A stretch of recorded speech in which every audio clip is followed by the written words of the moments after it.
बच्चों आज आप पढ़ेंगे पी ब्लॉक के एलिमेंट, जो कि आपका 7 चैप्टर है।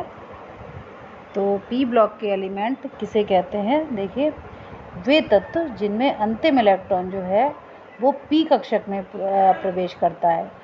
ठीक है, जो लास्ट इलेक्ट्रॉन है वे तत्व के पी कक्षक में प्रवेश करता है, उन्हें पी ब्लॉक एलिमेंट्स कहते हैं। ठीक है, और पी ब्लॉक के तत्व जो है आवर्त सारणी में वर्ग 13 से लेकर 18 के अंतर्गत आते हैं। इसमें जो है धातुएं और अधातुएं दोनों ही प्रकार के एलिमेंट्स आते हैं, जिनका इलेक्ट्रॉनिक विन्यास क्या हो सकता है? NS2 NP 1 से लेकर 6 तक हो सकता है। ठीक है, हीलियम के अतिरिक्त जो कि 1s2 है। ठीक है, तो मतलब क्या है कि आवर्त सारणी के पी ब्लॉक में वर्ग 13, 14, 15, 16, 17, 18 के तत्वों को किस में रखा गया है? पी ब्लॉक में रखा गया है। ठीक है, इनके संयोजकता कोश का इलेक्ट्रॉनिक विन्यास आप समझ ही गए होंगे कि NS2 NP 1 से लेकर 6 तक होता है। केवल हीलियम का जो इलेक्ट्रॉनिक विन्यास है वो 1s2 होता है। ठीक है, जो कि एक क्या है? नोबल गैस है या उत्कृष्ट गैस है या इनर्ट गैस है, जो 0 ग्रुप में सबसे फर्स्ट नंबर पे पहले आवर्त में पाई जाती है। ठीक है, इसके अतिरिक्त देखिए वर्ग 15 में कौन कौन से तत्व पाए जाते हैं? वर्ग 15 में नाइट्रोजन है, फास्फोरस है, आर्सेनिक है, एंटीमनी है, बिस्मिथ है। तो आज आप पढ़ेंगे वर्ग 15 के तत्व। तो इनमें जो है देखिए वर्ग 15 में nitrogen, phosphorus, antimony, arsenic, antimony, bismuth आदि ये सब तत्व पाए जाते हैं। तो देखिए ऑक्यूरेंस क्या हो सकती है इनकी, ये समझिए। हम स्पेशली इसमें बात करेंगे नाइट्रोजन और फास्फोरस की। ठीक है, तो ऑक्यूरेंस में आप देखेंगे इसकी उपलब्धता कहाँ कहाँ पर होती है। तो नाइट्रोजन जो है मुक्त और संयुक्त दोनों ही अवस्थाओं में पाया जाता है पृथ्वी पर, जबकि जो 15 वर्ग के अन्य तत्व हैं वो केवल ज़्यादातर संयुक्त अवस्था में ही पाए जाते हैं। लेकिन नाइट्रोजन क्या है? मुक्त और संयुक्त दोनों ही अवस्थाओं में पाया जाता है। जैसा कि आप जानते हैं कि वायुमंडल में जो है वो क्या नाम द्विपरमाणुविक रूप में नाइट्रोजन जो है वो 78% तक प्रेजेंट रहता है। अकार्बनिक नाइट्रोजन जो होती है, जो अकार्बनिक नाइट्रोजन यौगिक है वो प्रायः क्या होता है? विलेय होता है।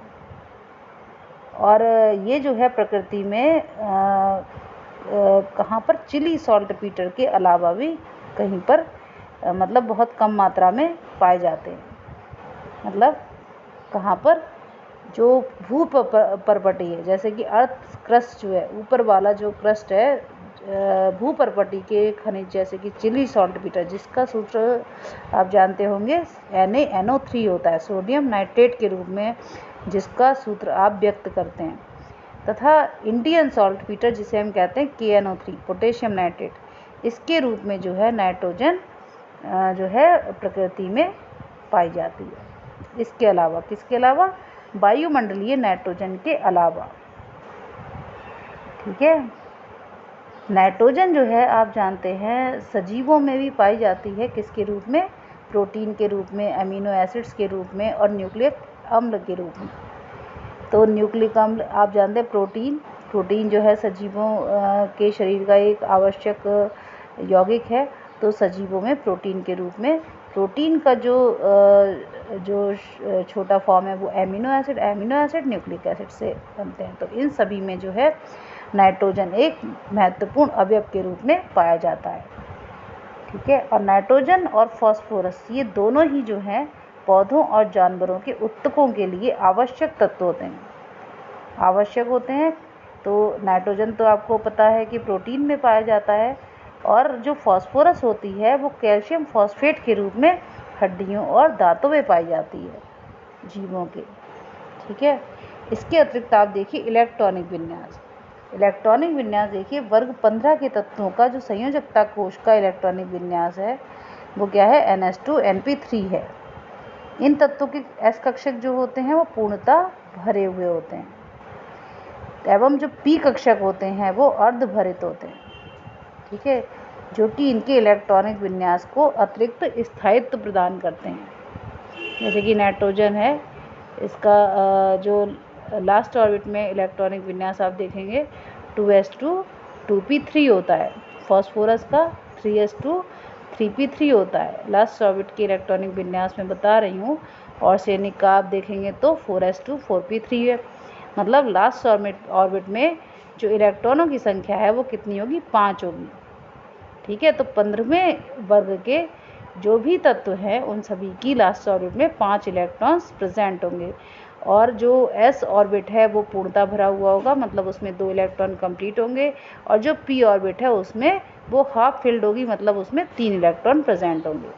इसके अतिरिक्त तो देखिए परमाणु एवं आयनी त्रिज्या को आप किस प्रकार से व्यक्त कर सकते हैं। देखिए वर्ग में जब आप ऊपर से नीचे की ओर बढ़ेंगे तो सहसंयोजक और आयनिक त्रिज्याओं के आकार में क्या होगी, वृद्धि होगी। नाइट्रोजन में फॉस्फोरस तक सहसंयोजक त्रिज्या में जो है वो कुछ वृद्धि होती है।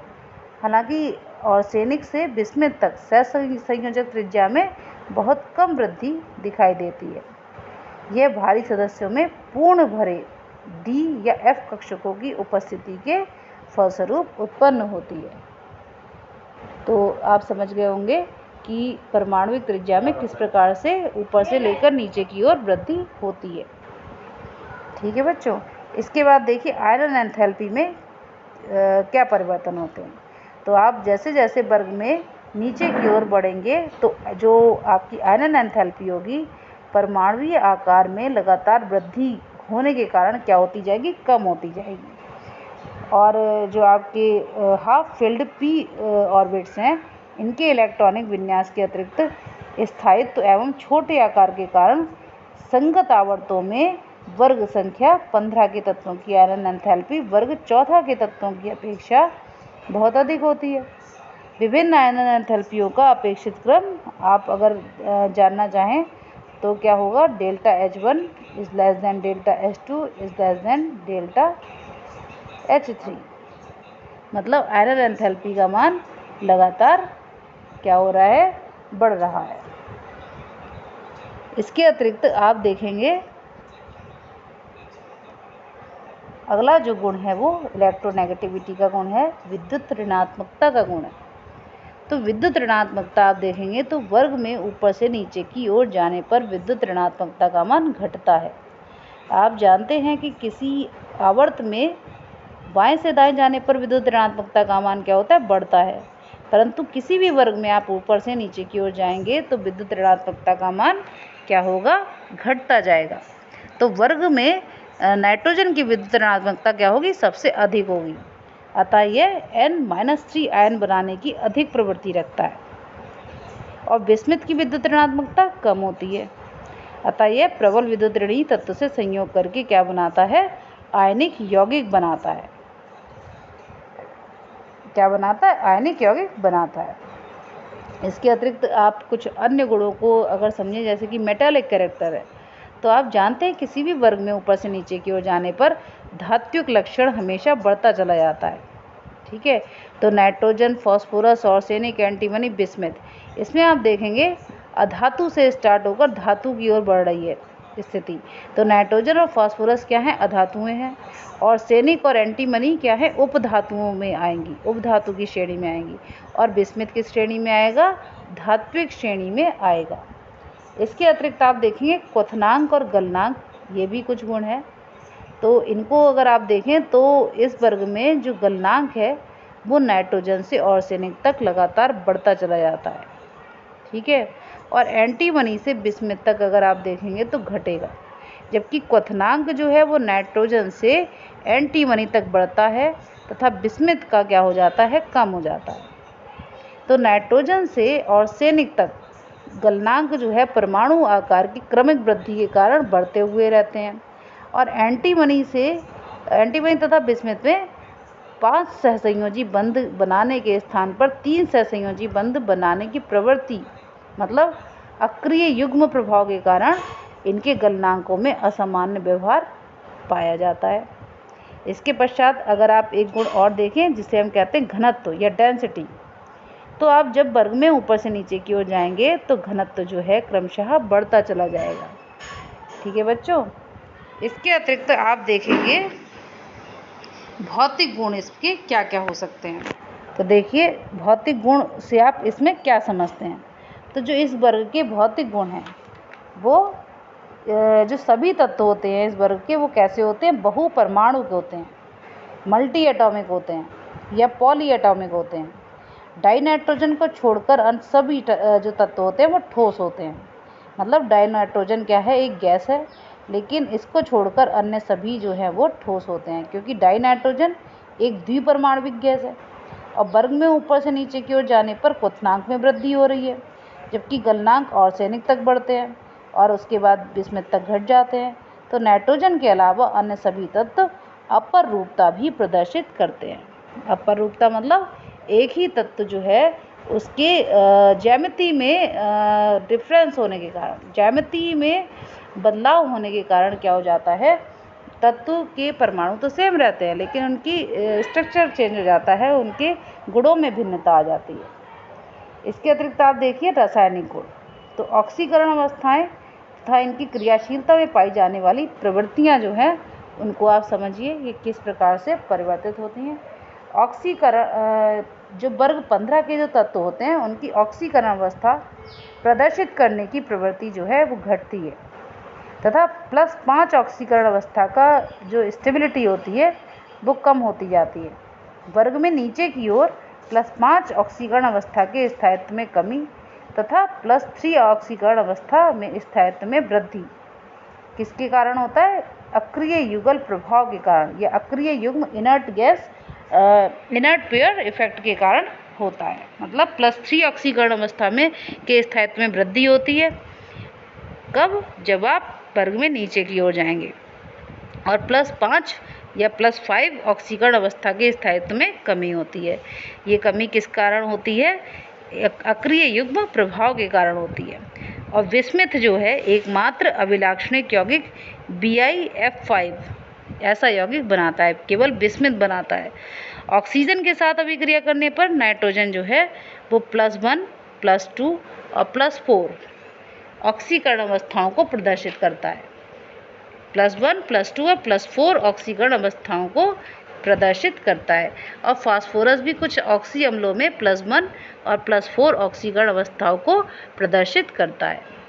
अगर आप देखें तो ऑक्सी एसिड्स जो बनते हैं उसमें जो फास्फोरस है वो +1 और +4 ऑक्सीकरण अवस्थाओं को प्रदर्शित करता है। ठीक है, इसके अतिरिक्त देखेंगे तो नाइट्रोजन के संदर्भ में ऑक्सीकरण अवस्थाएं +1 से लेकर +4 तक होती हैं। देखिए जैसे कि आप HNO2 जब रिएक्शन होती है जो कि असमानुपातन की एक रिएक्शन है, जैसे कि आप देखेंगे HNO2 के अगर 3 मॉलिक्यूल जो है उनको गर्म किया जाए तो क्या प्राप्त होता है, HNO3, H2O और नाइट्रिक ऑक्साइड के 2 अणु प्राप्त होते हैं। इसी प्रकार फास्फोरस की लगभग सभी मध्यवर्ती ऑक्सीकरण अवस्थाएं क्षार व अम्लों दोनों में +5 और -3 ऑक्सीकरण अवस्थाओं के असमानुपातिक हो जाती हैं। इसके अतिरिक्त आप देखेंगे जो नाइट्रोजन के असामान्य गुण या व्यवहार हैं वो क्या है। देखिए छोटे आकार, उच्च विद्युत ऋणात्मकता, उच्च आयरन एंथैल्पी एवं डी कक्षकों की अनुपलब्धता। मतलब छोटा आकार, उच्च विद्युत ऋणात्मकता और उच्च आयरन एंथैल्पी और डी कक्षकों की इसमें अनुपलब्धता, मतलब इसमें नहीं पाए जा रहे हैं। इसके अतिरिक्त नाइट्रोजन की स्वयं के साथ व छोटे आकार तथा उच्च विद्युत ऋणात्मकता वाले तत्वों के साथ p-pi पॉली बॉन्डिंग बनाने की विशिष्ट प्रवृत्ति होती है। इसके अतिरिक्त नाइट्रोजन 2 परमाणुओं के बीच एक ट्रिपल बॉन्ड जिसमें से एक सिग्मा बॉन्ड होगा और 2 पाई बंध होंगे के साथ द्विपरमाणुक अणु के रूप में पाया जाता है। मैंने आपको बताया ट्रिपल बॉन्ड के रूप में पाया जाता है। अतः इसकी जो बॉन्ड एंथैल्पी होती है वो कितनी होती है, 946 किलोजूल पर मोल, मतलब बहुत उच्च होती है। इस वर्ग के भारी तत्व p-pi बंध नहीं बनाते हैं क्योंकि उनके परमाणु कक्षक इतने बड़े और विस्तृत होते हैं, बहुत बड़े होते हैं कि वे प्रभावी अतिव्यापन नहीं कर पाते हैं। इसलिए जो अन्य तत्व हैं, जो भारी तत्व हैं इस वर्ग के, वो p-pi बंध नहीं बनाते हैं। केवल नाइट्रोजन ही जो है वो पाई बॉन्डिंग कर पाता है। इसके अतिरिक्त हाइड्रोजन के प्रति क्रियाशीलता देखिए। हाइड्रोजन मतलब वर्ग 15 के सभी तत्व जो है NH3 प्रकार के या EH3 प्रकार के, जहाँ E को हम मान सकते हैं जैसे कि नाइट्रोजन है, फास्फोरस है, आर्सेनिक है, एंटीमनी है, बिस्मिथ है, इसको हम एलिमेंट अगर माने तो EH3 प्रकार के हाइड्राइड्स बनाते हैं। हाइड्राइडों का स्थायित्व जो है वो अमोनिया से, अगर हम नाइट्रोजन का हाइड्राइड की बात करें तो क्या है, अमोनिया। और अगर बिस्मिथ के हाइड्राइड की बात करें तो BiH3 मतलब बिस्मिथ हाइड्राइड। तो हाइड्राइडों का जो स्थायित्व होता है वो अमोनिया से लेके बिस्मिथ के हाइड्राइड तक घटता है, जो कि उनकी बंध वियोजन एंथैल्पी से निकाला जाता है। तो इसके अनुसार इनकी क्षारकता का क्रम जो है वो किस प्रकार से होता जाता है। अमोनिया की क्षारकता सबसे ज़्यादा होती है, उसके पश्चात अगर फास्फोरस की हाइड्राइड की बात करें तो वो उससे कम होती है, आर्सेनिक की हाइड्राइड की उससे कम होती है क्षारकता, एंटीमनी के हाइड्राइड की उससे कम होती है, और बिस्मिथ के हाइड्राइड की क्षारकता लगभग एंटीमनी के समान लेकिन फिर भी थोड़ी सी उससे कम होती है। तो ये जो है इनके क्षारकताओं का घटता हुआ क्रम है। इसके अतिरिक्त देखेंगे आप ऑक्सीजन के प्रति क्रियाशीलता।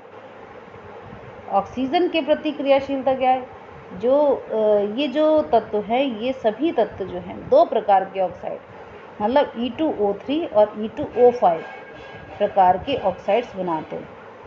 तत्व की उच्च ऑक्सीकरण अवस्था का ऑक्साइड निम्न ऑक्सीकरण अवस्था के ऑक्साइड की तुलना में अधिक अम्लीय होता है।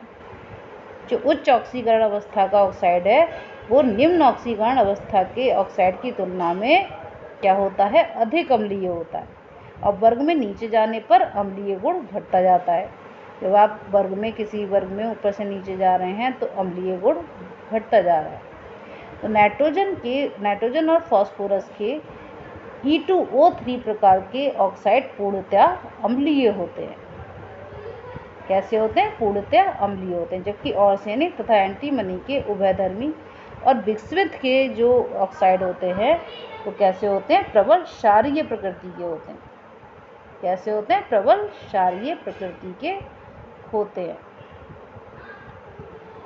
अब आप देखेंगे हैलोजन के प्रति जो क्रियाशीलता है वो किस प्रकार प्रदर्शित होती है। तो अगर आप E+X2 करें, E क्या है, एलिमेंट है, आपने X से रिएक्शन करी, X मतलब हैलोजन से, तो क्या बनेंगे, कौन कौन से प्रकार के यौगिक बनेंगे, EX3 प्रकार के और EX5 प्रकार के।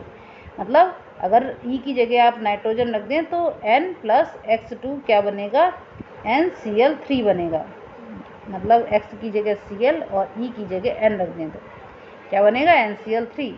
और अगर आप 5 मॉलिक्यूल किसके लेंगे, हैलोजन के, तो क्या बनेगा, NCl5 बन जाएगा। तो नाइट्रोजन परमाणु पेंटाहेलाइड नहीं बनाता है क्योंकि इसमें संयोजकता कोश में D कक्षकों की अनुपस्थिति होती है। क्या नहीं बनाता है, NCl5, मतलब नाइट्रोजन पेंटाहेलाइड नहीं बनाता है।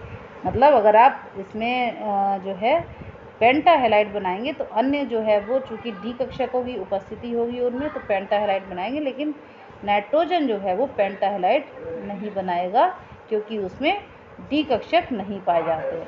और पेंटाहेलाइड ट्राईहेलाइड की अपेक्षा अधिक सहसंयोजी होता है। मतलब पेंटाहेलाइड जो है उसमें कोवैलेंट प्रॉपर्टी जो है वो ट्राईहेलाइड की अपेक्षा अधिक पाई जाती है। इसके अतिरिक्त धातुओं के प्रति क्रियाशीलता। तो धातुओं के प्रति क्रियाशीलता देखिए, ये सभी जो तत्व होते हैं वो धातुओं के साथ अभिक्रिया करके बाइनरी कंपाउंड्स बनाते हैं, द्विअंगी यौगिक बनाते हैं, जिनमें ये -3 ऑक्सीकरण अवस्था को प्रदर्शित करते हैं। ठीक है, तो ये जो -3 ऑक्सीकरण अवस्था को प्रदर्शित करते हैं, जैसे कि आप Ca3N2 में देखिए, Ca3P2 में देखिए और Na3AS2 में देखिए। तो ये जो Na3AS2 आदि जो है आपके किस तरह की मतलब सही ऑक्सीकरण अवस्था प्रदर्शित करते हैं, -3 प्रकार की ऑक्सीकरण अवस्था को प्रदर्शित करते हैं।